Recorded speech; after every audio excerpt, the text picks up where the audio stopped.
안녕하세요.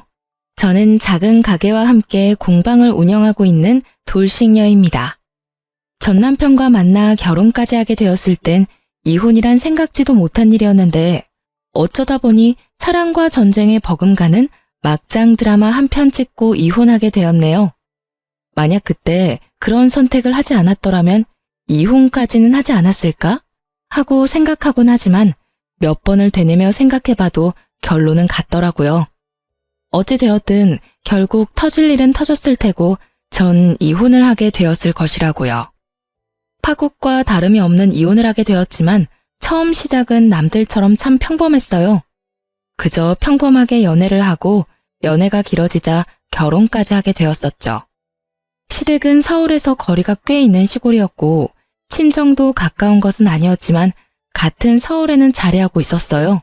그 당시 저희가 살던 집은 제가 처녀 때부터 살던 집이었는데 그 집은 제가 회사 생활 때문에 독립을 할 당시 부모님께서 미리 제 몫으로 주신 제 명의의 집이었어요. 자기야, 우리 신혼집 지금 내가 살고 있는 데서 시작하면 안 될까? 사실 그 집 부모님이 미리 해주신 내 집이거든.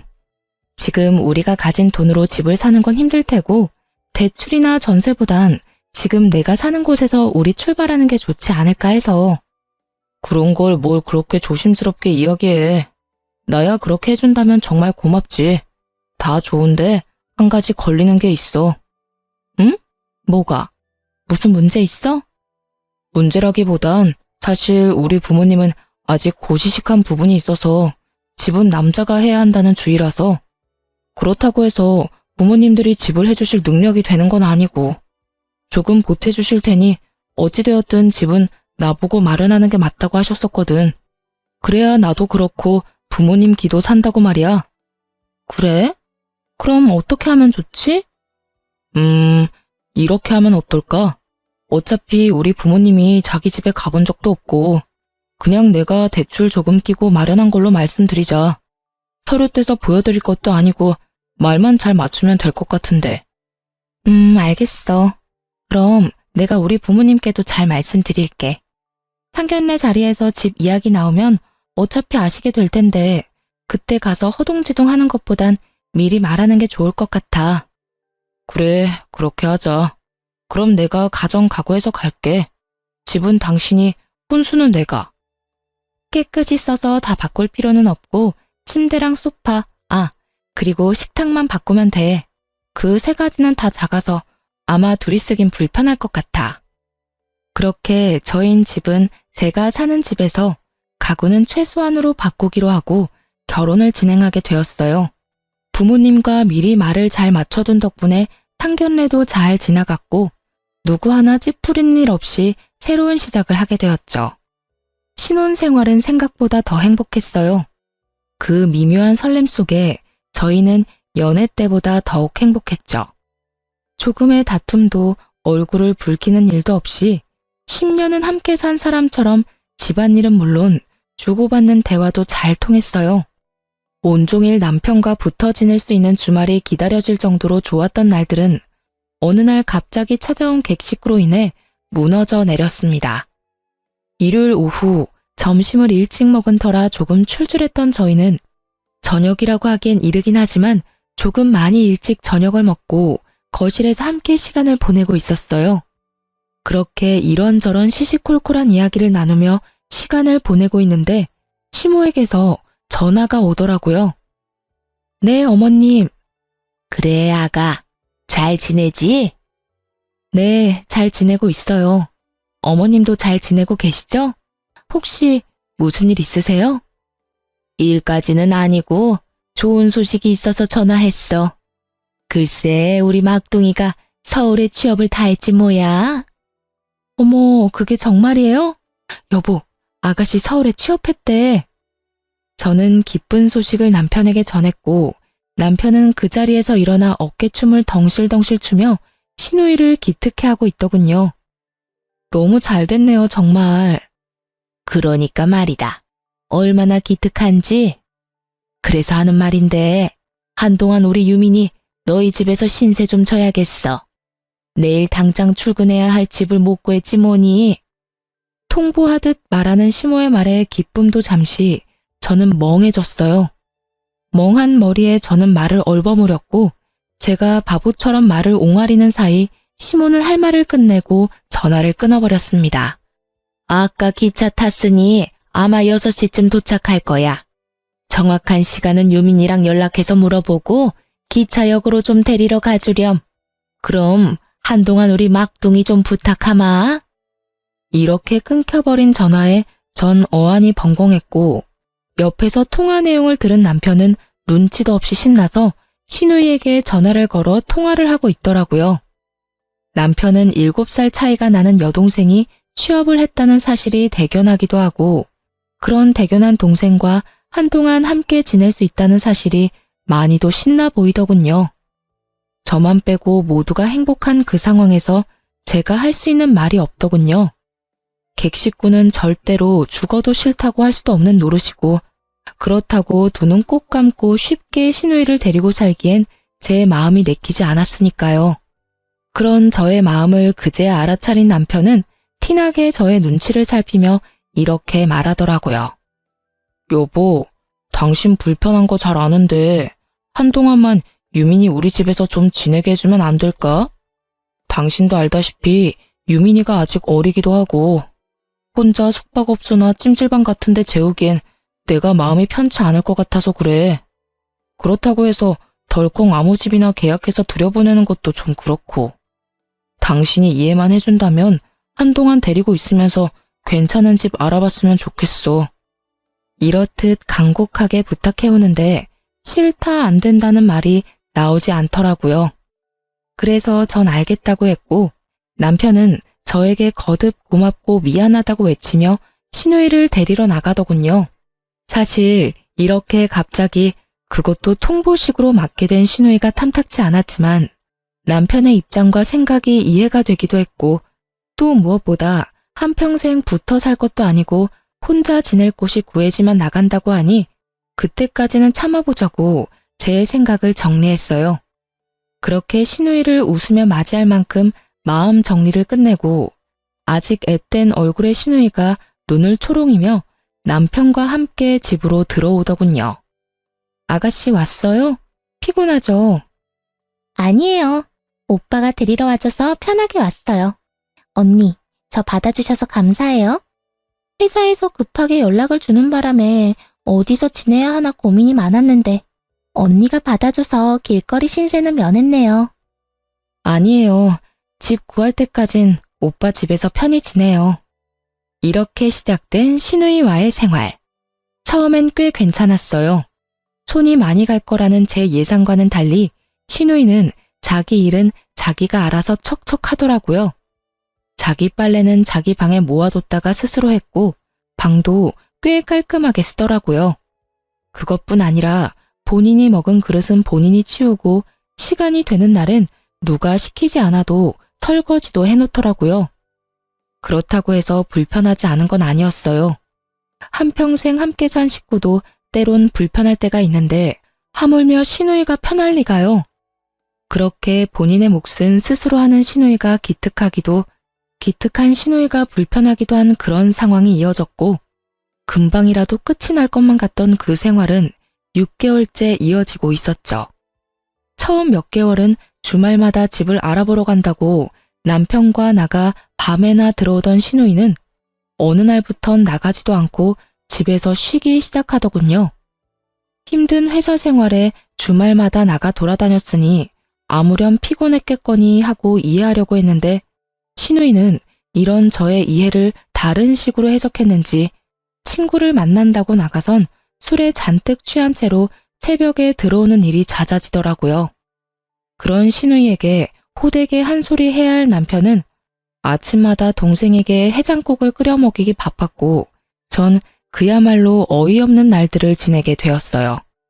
자신의 몫은 스스로 하던 시누이는 집을 어지럽히는 사람으로 변해 있었고 빨래통엔 생리가 샌 옷부터 해서 양말마저도 뒤집어 던져놓는데 정말 참을 수 없는 분노가 느껴지더군요. 다들 아시잖아요. 고작 그 뒤집힌 양말이 얼마나 열받는지를요. 하여튼 전 언제 어떻게 말을 꺼내야 하나 고민이 많아졌고 적당한 타이밍을 노리던 어느 날이었어요. 어김없이 친구를 만나러 간다며 나간 신우이는 새벽이 되어서야 술이 잔뜩 취해서야 집으로 돌아왔고 현관 비밀번호조차 누르지 못해 집 앞이 소란스럽더라고요. 저는 신경질적으로 잠에서 깼고 남편 역시 잠에서 깨 익숙하다는 듯 일어나 현관문을 열어주더군요. 다른 날은 방에서 나가지도 않았던 저였는데 그날만큼은 술을 마셨든 술독에 빠졌든지 간에 한 소리 해야겠다는 생각으로 남편을 뒤따랐고 현관엔 신우이와 함께 한 남자가 서 있었어요. 낯선 남자의 등장에 저도 저지만 남편도 많이 당황한 듯했고 그런 저희의 당황스러움보다 더 당황스러운 건 그 남자의 정체였어요. 야, 박유민, 너 진짜... 이 남자는 누구야? 아, 안녕하세요. 저는 이 여자하고 아는 사이인데요. 오늘 잘 데가 없다고 했더니 하루 재워준다고 해서 왔습니다. 술을 얼마나 마신 것인지 잔뜩 취한 남자는 혀가 다 꼬인 말투로 무작정 집으로 들어오려고 하고 있었고 남편은 그런 남자를 저지하며 아무 말도 하지 않는 신우이를 향해 묻더군요. 박유민, 대답해봐. 이 남자 누구냐고. 누군데 우리 집에서 재워준다고 데리고 왔어? 아, 그게 오늘 클럽 갔었는데 거기서 만난 남자야. 잘 곳이 없다는데 너무 불쌍하잖아. 그래서 데리고 왔어. 나 잘했지? 대환장 파티. 그 새벽 현관문에선 말 그대로 대환장 파티가 열리고 있었고 그 지끈거리는 머리를 부여잡는 것 말곤 할 수 있는 일이 없더군요. 남편 역시 이번엔 화가 단단히 났는지 신우이의 말에 아무런 대꾸도 하지 않고 남자의 휴대전화를 빼앗아 남자 부모님께 전화를 걸었어요. 전화를 건 남편은 집 주소를 물어 택시를 태워 보내버렸고 신우이는 왜 보내냐며 고성을 질러대다 지쳐 쓰러져 잠이 들어버렸죠. 남편은 소파에 앉아 고개를 숙인 채 긴 한숨을 쉬고 있었고 전 그런 남편에게 다가가 저의 뜻을 전했어요. 여보, 이건 아니야. 나 웬만하면 참고 기다리려고 했는데 도저히 이렇게는 못 살겠어. 내가 무슨 알코올 중독자 병동에 24시간 대기하고 있는 간호사도 아니고 밤마다 이게 뭐야? 나도 힘들어. 이건 아니다라는 생각도 들고. 그런데 나도 모르겠다. 남편은 생각이 많은 듯 말을 아꼈고 전 오늘만큼은 어떻게 해서든 해결책을 내야만 했죠. 말을 하다 말고 마저 해봐. 그래서 앞으로 어떻게 할 건데? 계속 아가씨 데리고 살 거야? 금방이라도 나갈 것처럼 굴더니 벌써 1년이 다 돼가. 요즘엔 집도 알아보지도 않고 허구한 날 술만 먹고 다니잖아. 나도 이건 아니다 싶은데 당신도 생각해봐. 지금 우리랑 사는데도 저 모양 저 꼴인데 내보내면 어떻게 살지 너무 뻔하잖아. 오늘도 봐봐. 술에 잔뜩 취해서 클럽에서 처음 보는 남자를 집으로 데리고 왔어. 저 꼴을 내 두 눈으로 봐버렸는데 이 상황에서 어떻게 여기에서 내보내냐고. 물론 이 상황이 당신도 나도 힘든 상황인 건 맞는데 그렇다고 해서 당장 유민이를 내보낸다는 결정을 하는 건 내 입장에선 조금 힘들기도 해. 정말 미쳐버릴 것만 같았어요. 남편의 말이 이해가 되지 않으면 그런 게 어딨냐며 당장 내쫓으라고 말이라도 하겠는데 그럴 수도 없게 또 남편의 입장이 이해가 되어버렸거든요. 만약 저에게 동생이 있고 제 동생이 저 모양 저 꼴로 지낸다면 저 역시 내쫓을 수는 없다는 생각마저 들었으니까요. 그렇게 전 아무 말도 할 수가 없었고 적막한 거실엔 남편과 저의 한숨소리만이 가득했죠. 이것도 저것도 정답이 될 수 없는 상황에서 속절없이 시간만 흘러가고 있었고 이내 남편이 큰 결심을 했는지 저의 손을 잡고 이렇게 말하더군요. 여보, 이런 부탁 정말 염치 없는 거 아는데 조금만 더 기다려주면 안 될까? 내가 앞으론 유민이한테 오냐 오냐 안 하고 제대로 교육할게. 청소, 빨래 이런 건 물론이고 밤 늦게까지 다니는 거랑 술 마시고 다니는 거 등등. 당신이 일절 신경 안 쓰게 내가 한 소리 제대로 할 테니까 조금만 더 데리고 있자. 적어도 자기 앞가림은 자기가 할 수 있을 때 내보내야 나뿐만 아니라 당신도 마음 편하지 않을까? 이렇게까지 부탁하는데 어쩔 도리가 없더라고요. 알겠어. 대신 앞으론 다신 이런 일은 없도록 해야 해. 다시 한번 이건 아니다 싶은 일 생기면 당신이 무슨 말을 해도 난 내보낼 거야. 정 안 되면 다시 시골로 내려보내는 한이 있어도 우리 집에서 망나니 짓 하는 꼴은 못 보니까 그런 줄 알아. 그럼 알겠어. 고마워 여보. 내가 정말 이번엔 유민이 정신 차릴 수 있도록 제대로 할게. 남편은 호언장담이란 걸 했고 그날 아침 그 말에 대한 자신의 의지를 보여주기라도 하듯 단호한 태도로 시누이를 대하기 시작했어요. 아, 속이야. 오빠, 나 아침부터 먹어야겠어. 속이 너무 안 좋아. 해장국 있지? 없어. 밥도 없으니까 해장이 필요하면 네 손으로 차려 먹어. 당연히 아침에 대령했던 해장국도 다정하게 괜찮냐고 물어오던 오빠의 미소도 더는 없자 시누이는 그제서야 상황의 심각성을 인지했고 급하게 눈치를 살피기 시작하더군요. 그런 시누이를 남편은 저의 앞에 무릎을 꿇려 앉혔고 무서운 얼굴을 한 남편은 눈물을 글썽이는 시누이에게 호통을 치기 시작했어요. 박유민, 네가 제정신이야? 어떻게 클럽에서 처음 만난 남자를 집으로 데리고 와? 넌 세상이 그렇게 만만해? 어떻게 그 나이 먹고 남자 무서운 줄을 몰라? 그러다 너 이상한 놈 만나서 잘못되기라도 하면 네 인생은 어쩌려고 그렇게 생각 없이 구냐고. 잘못했어, 오빠. 내가 어제는 술을 너무 많이 마셔서 정신이 나갔었나 봐. 그걸 변명이라고 해? 그러게 술을 왜 그런 식으로 먹고 다녀? 내가 정말 너 때문에 네 언니 볼 낯이 없어. 다 큰 여자애가 툭 하면 나가서 고주망태가 돼서 돌아오니 내가 무슨 낯으로 네 언니를 봐? 그것뿐이야? 너 왜 요즘은 집안일 하나도 안 해? 네가 입고 먹고 쓰는 건 네가 다 치워야지. 왜 그런 기본적인 것도 안 하냐고. 너 자꾸 오빠 실망하게 할 거야? 너 정말 기본도 모르는 그런 애였어. 아, 아니야. 언니도 편해지고 회사 생활도 피곤하고 이리저리 스트레스 받다 보니까 나도 모르게 집에 와서 편하게 지냈어. 미안해. 언니 죄송해요. 제가 조심할게요. 앞으로 너 내가 지켜볼 거야. 한 번만 더 이런 식으로 행동하면 회사고 뭐고 당장 부모님께 연락해서 질질 시골로 끌려가게 만들 테니까 그런 줄 알고 알아서 잘해. 알겠어? 응. 정말 앞으로 정신 차리고 잘할게. 정말이야. 시누이는 눈물을 흘리며 다짐 또 다짐했고 그날 이후 점점 나아지는 행동을 보이더군요.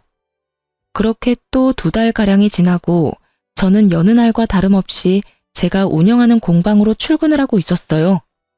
저는 반지를 만드는 공방을 운영하고 있었는데 100% 예약제로 운영 중이던 터라 그날은 10시쯤 공방으로 향했죠.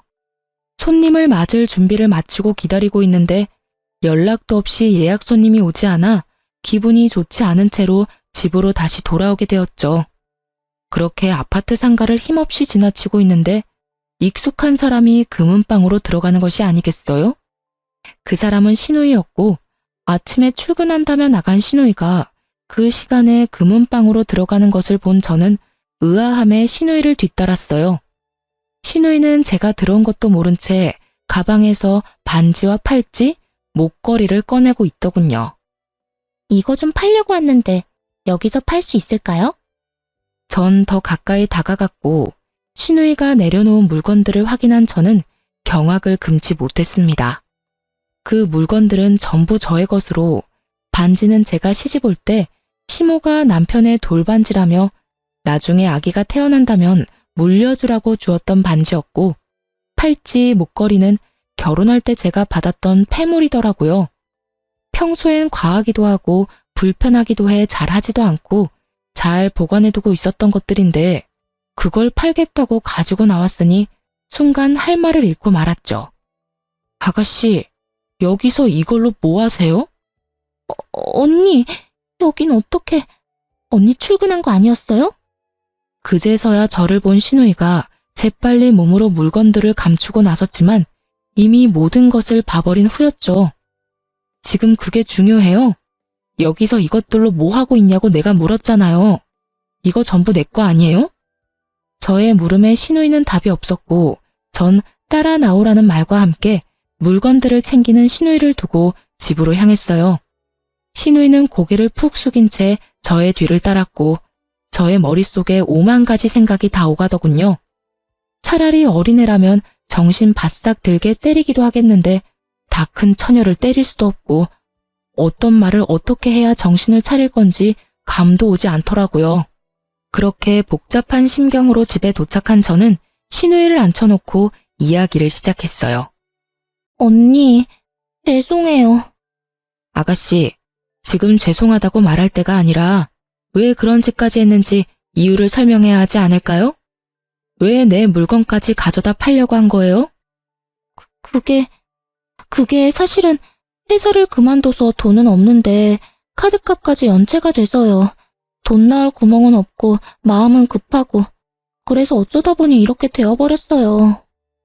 회사를 그만뒀다고요? 언제요? 이때까지 그런 말 없었잖아요. 2달 정도 됐어요. 웬만하면 참고 다니려고 했는데 일이 힘들기도 하고 사람들도 계속 잔소리만 하고 힘들게 해서 도저히 못 다니겠더라고요. 그래서 일단 그만두긴 했는데 차마 입이 안 떨어졌어요. 이렇게 말하는데 제가 차마 입이 떨어지질 않더라고요. 거기서 제가 입을 뗐다간 입에 담지도 못할 험한 말들이 뇌를 거치지 않고 쏟아져 나올 것만 같았거든요. 전 일단 남편이 오면 다시 이야기하자고 하며 방으로 들어왔고 방에서 아무리 차분히 생각을 정리해보려고 했지만 아무리 생각해도 답이 없더군요. 어떤 머리로 어떤 생각을 하고 살면 남의 물건을 제멋대로 팔아 연체된 카드값을 갚으려고 할 수가 있는 것인지 제 상식선에선 도저히 이해되지 않았고 그저 헛웃음만 나오던 그때 남편이 돌아왔어요. 전 아무것도 모르고 사람 좋은 얼굴로 웃고 있는 남편에게 신우이를 앉혀놓고 모든 일을 전했고 남편이 오기 전까진 지은 죄가 있으니 고개도 못 들고 눈치만 살피던 신우이는 제 편이 생겼다고 느꼈는지 고개를 빳빳이 쳐들고 배째란 식으로 나오더라고요. 그래서 빚이 지금 500만 원 정도 된대. 연체된 카드값 말고도 휴대전화 소액결제까지 해서 그 요금도 연체 중이래. 그래서 뭘 어쩌라고요. 그래, 내가 언니 방 뒤져서 그것들 좀 팔려고 가지고 나갔어. 그런데 뭐? 그게 무슨 죄라도 돼? 너 지금 그걸 말이라고 해? 그거 엄연한 범죄야. 범죄라고. 그게 왜 범죄야? 그 반지는 우리 엄마가 준 거고 그 목걸이랑 팔찌는 결혼할 때 오빠가 사준 거잖아. 그러면 엄연히 우리 집 거지. 우리 집 물건, 우리 집 딸인 내가 좀 가져가서 팔겠다는데 그게 왜 범죄냐고. 언니도 말 좀 해봐요. 그게 왜 언니 거예요? 그건 우리 집 돈으로 샀으니 내 것도 된다고요. 내 말이 틀렸어요? 신우이는 오히려 화를 내며 저에게까지 따지고 들었고 전 그 정신 나간 신우이에게 정확한 사실을 집어주었어요. 아가씨, 그건 아가씨 집 물건이 아니라 엄연히 제 물건이에요. 반지, 목걸이, 팔찌, 그 모든 걸 어머님이 주셨든 오빠가 줬든지 간에 그 사람들이 저한테 줬으니 이제 제 물건이라고요. 그런 제 물건을 아가씨는 허락도 없이 가지고 가 팔려고 했고 그건 엄연히 범죄이자 제가 경찰에 신고하면 잡혀갈 일이에요. 알겠어요? 제 말이 끝나자 신우이는 흥분하며 폐물을 저에게 냅다 던져버렸고 전 그런 신우이에게 참았던 화를 분출해냈어요. 이게 뭐 하는 짓이에요 도대체? 잘못했다고 빌어도 모자랄 판국에 이게 뭐 하는 행동이냐고요? 저는 소리를 질러버렸고 신우이는 눈 하나 깜빡하지 않고 이렇게 말하더군요. 내가 더럽고 치사해서 돌려준 건데 왜요? 다 언니 거라면서요. 그래서 다 돌려준 거예요. 아가씨, 정말 이딴 식으로 나올 거예요? 내가 뭐요? 내가 뭘 어쩐다고 저런데? 돌려줘도 난리네 정말. 다 됐고. 오빠, 나 500만 원만 줘. 아니, 빌려줘. 내가 취업해서 갚을게. 어쩌면 사람이 저리도 뻔뻔할 수가 있는지. 돈 500만 원이 옆집 개 이름이라도 되는 양 신우이는 아무렇지 않게 남편에게 500만 원을 요구했고 돈 관리는 모두 제가 하고 있던 터라 남편은 대답도 하지 못한 채 제 눈치를 살펴댔죠. 이걸 어쩌죠? 아가씨, 오빠 돈 없어요. 돈 관리는 다 내가 하거든요. 뭐라고요? 그게 정말이야? 오빠, 정말 돈 없어? 네, 정말 오빠는 돈 없어요. 오빠는 정말 돈이 없고 난 돈을 빌려줄 생각이 없는데 어쩌나요? 그 돈 안 갚으면 휴대전화는 끊기고 신불자까지 될 텐데요. 정 돈이 필요하면 시골에 계시는 부모님께 연락해서 달라고 해요. 딸이 신불자 되게 생겼다는데 돈 500만 원 못 해주겠어요? 전 단호했고 시누이는 이게 아닌데 라는 표정을 지으며 남편을 바라보더군요. 남편도 상황이 이렇게 되자 안 되겠다 싶었는지 저를 설득하기 시작했고요. 여보, 그러지 말고 돈 우리가 해주자, 응? 갚는다잖아. 남편의 말이 끝나자마자 전 남편을 쏘아보았고 남편은 깨갱거리며 저의 눈을 피하더군요. 일단 500만 원은 내가 해줄게요. 그 대신 달마다 무조건 갚아요. 알바하든 뭘 하든 일정 금액씩 무조건 갚아나가고 당장 짐 싸서 시골로 내려가요. 언니, 시골로 내려가라뇨. 내가 시골 가서 무슨 일을 한다고 시골로 가요? 그건 내가 알 바가 아니죠. 가서 편의점 알바를 하든 시골 장터에서 나무를 팔든 그건 알아서 해서 돈 갚아요. 그리고 어차피 이제 서울에 있을 필요도 없잖아요. 회사도 그만뒀는데 왜 여기 우리 집에서 얼굴 붉히면서 같이 살아야 해요? 그럴 필요가 없잖아요, 이제. 당신도 기억하지? 또다시 이런 불미스러운 일이 있으면 당장 시골로 내려보낸다고 했던 말. 이제 지켜. 난 이제 더는 아가씨랑 같이 못 살아. 당신이 시골에 전화 못하겠으면 내가 할게. 어떻게 할래? 당신이 전화할래? 내가 할까? 제 말에 남편은 자신이 전화를 하겠다고 했고 시누이 역시 서울 생활보다 돈이 더 급했던 터라 알겠다고 하며 짐을 챙기더군요. 그렇게 시누이는 집을 나서는 그 순간까지 저에게 사과 한마디가 없었고 저는 마지막까지 기분이 상한 채 시누이를 보내버렸습니다. 시누이가 집을 나가고 다시 평화가 찾아와야 할 저희 집엔 다른 문제가 생겨나기 시작했어요. 그것은 다름 아닌 귀가 시간이었어요. 어느 날부터 야근이 많아진다 싶더니 그 시간마저 점점 늦어지기 시작하더군요. 야근도 한두 번이지 많게는 일주일에 4번이나 야근을 핑계로 늦었고 어떤 날은 새벽에 나갔는지 아침에 일어나면 혼자인 경우도 간혹 생겨나기 시작했어요. 그쯤 되자 전 남편의 외도를 의심하게 되었고 또 아침을 혼자 맞이하게 된 날 전 결국 폭발해버리고 말았습니다. 당신 나랑 이야기 좀 해. 응? 무슨 이야기? 당신 요새 바람났어? 딴 살림이라도 차렸어? 요즘 왜 그러는 거야 진짜? 바람이라니 갑자기 왜 그런 말을 해? 몰라서 물어? 요즘 툭 하면 야근이라고 늦고 오늘도 새벽에 갑자기 나가선 집에 오지도 않고 바로 출근했잖아. 이 모든 걸 설명할 수 있는 이유가 여자밖에 더 있어? 저는 남편을 닥달하기 시작했고 남편은 곤란한 표정으로 제 눈치를 살피더니 모든 사실을 털어놓기 시작했어요. 사실 그게 유민이 시골 안 갔어. 뭐? 시골을 안 가? 그러면 지금 어디 있는데? 혼자 따로 방 잡아줬어.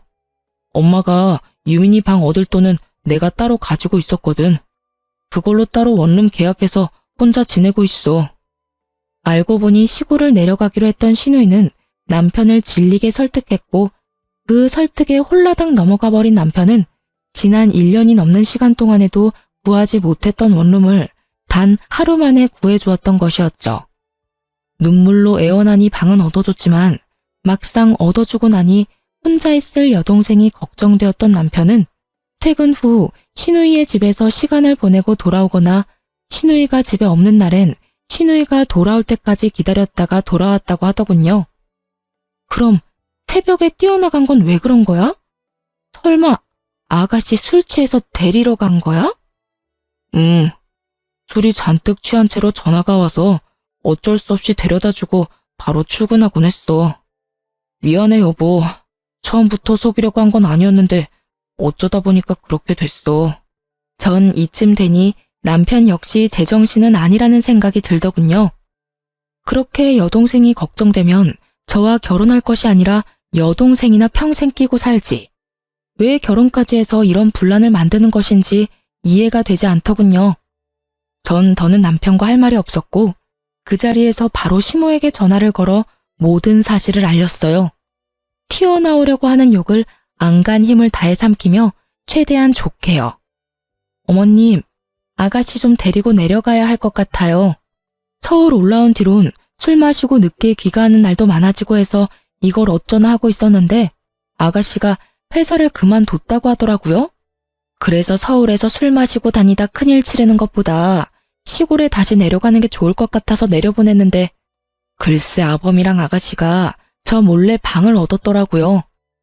여전히 취업은 안 했고 술만 마시고 다니고요. 저러다 정말 큰일이라도 나면 어떡해 해요.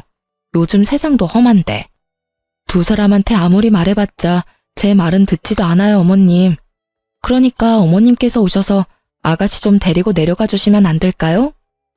여러분이 보시기엔 어떠세요? 제가 말을 심하게 했나요? 말을 막 했나요? 아님 제 말에 거짓이 있었나요?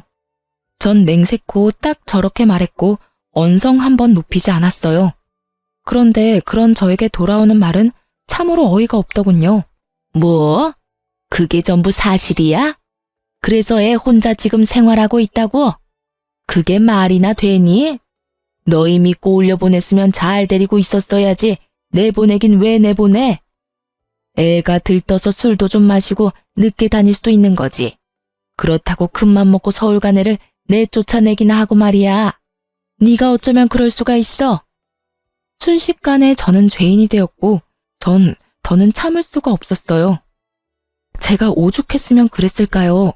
술 먹고 클럽에서 처음 만나는 남자를 집에 데리고 오는 것도 모자라서 제 패물하고 어머님이 물려주신 돌반지까지 훔쳐서 팔려다가 저한테 딱 걸렸어요. 그래놓고 저한테 한다는 말이 다 자기 집에서 해준 물건이라 자기가 갖다 팔려고 했는데 그게 무슨 죄가 되냐고 하더라고요. 그러면서 저한테 물건을 던지기도 했고요. 그런데도 제가 잘 데리고 있었어야 했나요? 저한테 미안하다 말 한마디도 없는 아가씨를요? 제가 왜요? 제가 왜 그렇게까지 해야 하는 건데요? 저는요, 최대한 좋게 그 상황을 풀어가 보려고 했어요. 그런데도 상황이 이렇게 되어버렸고 더는 안 될 것 같아 어머님께 전화드렸던 거예요. 제가 오죽했으면 어머님께 전화까지 했겠냐고요. 뭐라고? 물건까지 훔쳤단 말이야? 네, 그런 짓까지 하더라고요. 난 네 말 못 믿는다. 내 딸이 그런 짓까지 했을 리가 없어. 거짓말도 정도껏 해야지. 그렇게 데리고 살기 싫으면 데리고 살지 말거라. 너 같은 애한테 우리 딸 맡기고 싶은 마음도 없으니 너도 내 딸한테 신경 끊어. 신우이가 누굴 닮아 그 모양 그 꼴인지 너무 잘 알겠더군요. 전 더는 신우이가 뭐라든 신경 쓰지 않기로 했고 남편에게 이렇게 말했습니다. 난 더는 아가씨 일에 이러쿵저러쿵 상관하지 않을 거야. 그러니까 당신이 알아서 해. 대신 다시 한번 아가씨 일로 얼굴 붉히는 일이 생기는 날엔 난 당신하고도 안 살 거야. 무슨 뜻인지 알지? 그날이 당신하고 나하고 이혼하게 되는 날이라고 말하고 있는 거야. 알겠어. 더는 유민이 일로 신경 쓰이지 않게 할게. 아, 맞다. 그런데 나 한동안은 지금처럼 늦을 수도 있어. 그것만 좀 이해해주면 안 될까? 아, 알겠어. 딱 그것까지만이야. 대신 너무 자주는 안 돼. 알겠어? 그렇게 또 한 차례 고비를 넘기게 되었어요. 그 다음날 시모에게 한 소리를 들었는지 신우이에게서 전화가 와 개거품을 물기 시작하더군요. 언니, 정말 너무한 거 아니에요? 어떻게 엄마한테 다 말할 수가 있어요? 이런 전화할 시간에 취업이나 하세요. 나한테 돈 줘야 하는 건 알죠? 만약에 꼬박꼬박 입금 안 되면 이번엔 어머님이 아니라 아버님한테 전화할 거니까 그런 줄 알아요. 아버님 성격은 나보다 아가씨가 더 잘 알 테고 아가씨 그 모양 그 꼴로 지내고 있는 거 아버님이 아시면 아마 모르긴 몰라도 털이란 털은 다 밀려서 끌려 내려가지 않겠어요? 그놈의 돈. 무슨 짓을 해서라도 입금할 테니 걱정하지 말고 있어요.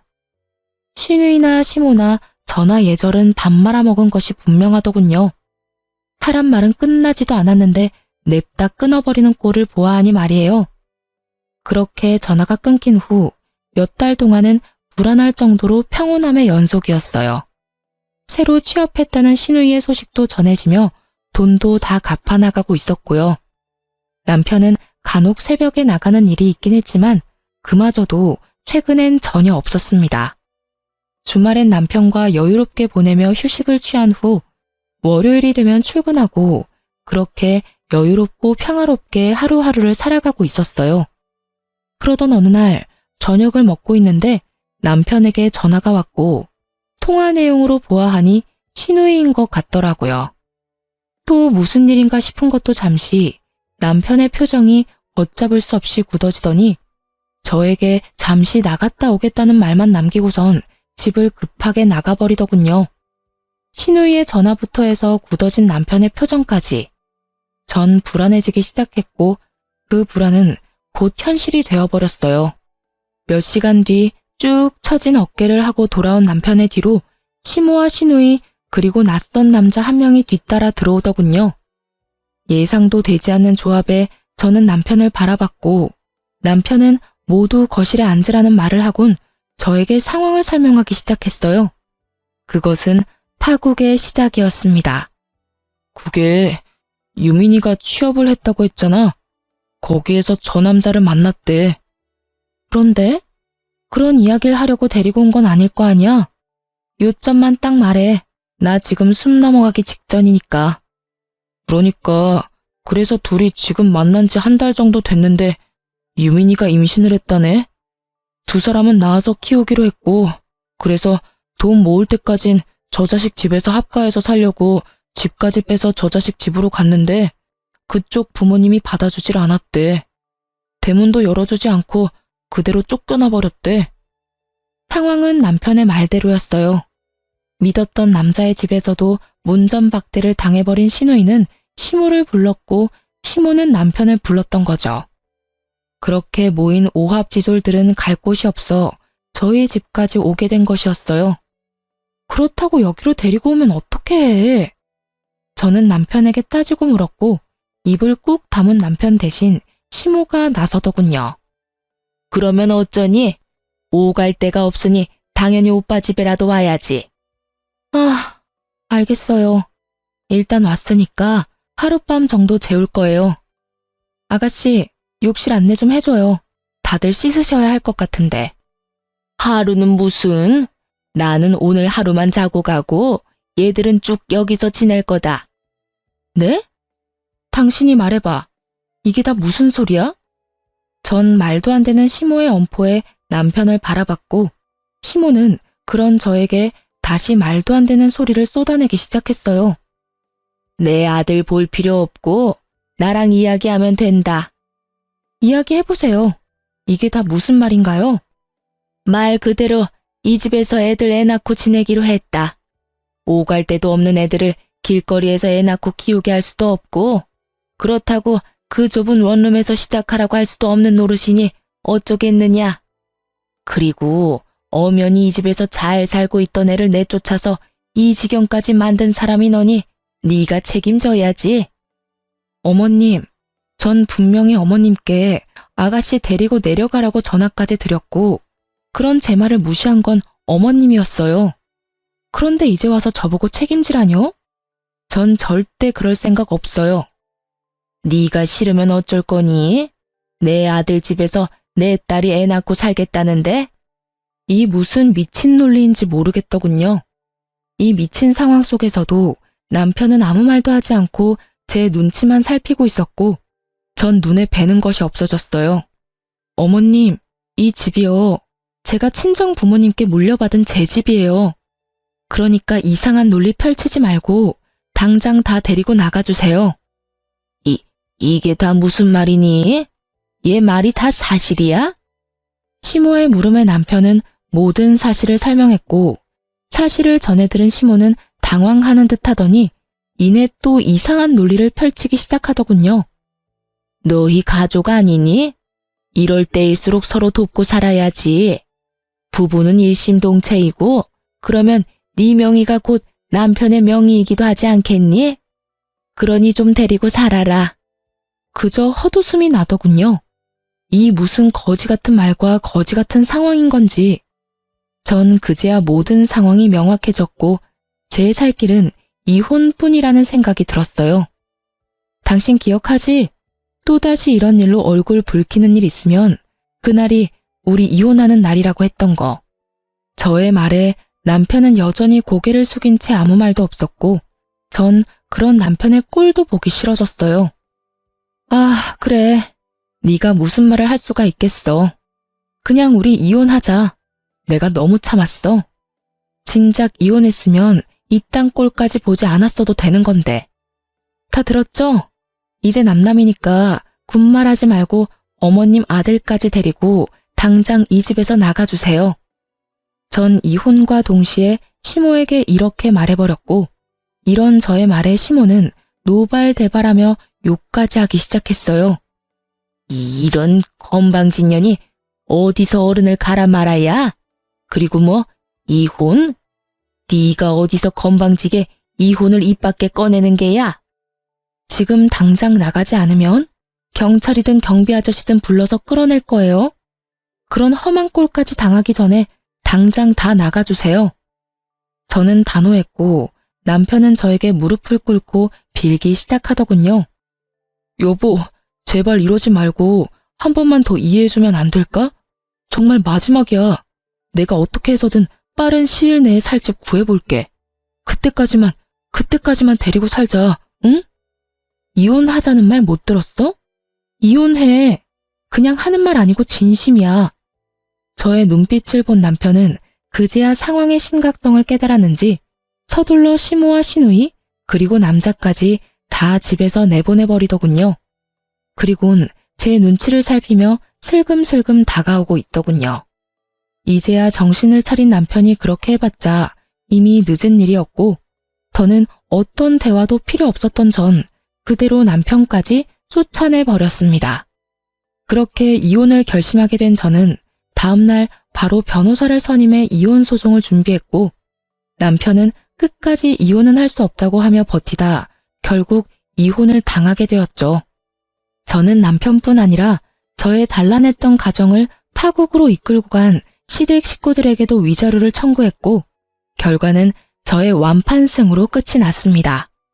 이혼 소송은 과정이 길었고 그 과정에서 어쩔 수 없이 전 남편과 마주치는 일이 있었는데 그때 이야기를 들어보니 전 시누이를 임신시켰던 남자는 도저히 애를 낳고 키울 자신이 없다며 헤어지자는 말과 함께 회사도 그만두고 잠적하였다고 하더군요. 전 시누이는 애는 절대로 지울 수 없다고 우기고 있는 상황이라고 하고요.